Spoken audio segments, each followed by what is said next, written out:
point where you don't face the direction you're traveling, so that you don't see the obstacles in your way. And because turning around for navigation is super annoying, I'm not surprised that there are thousands of collisions each year. Our goal is to make rowing safe. We started the project with the Design and Technology Lab of ETH Zurich and the Zurich School of Arts to build a system to alert a rower when there's danger ahead. In order to achieve this, Rowcus needs to detect a broad range of different materials from large distances, no matter if there's rain or blinding sun. In addition, the system needs to be small and lightweight, have a long-lasting battery and still be affordable.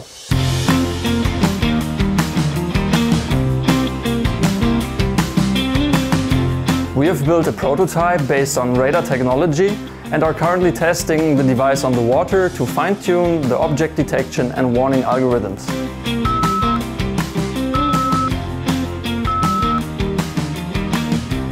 We are excited by all the interest that the rowing community has already expressed in our device.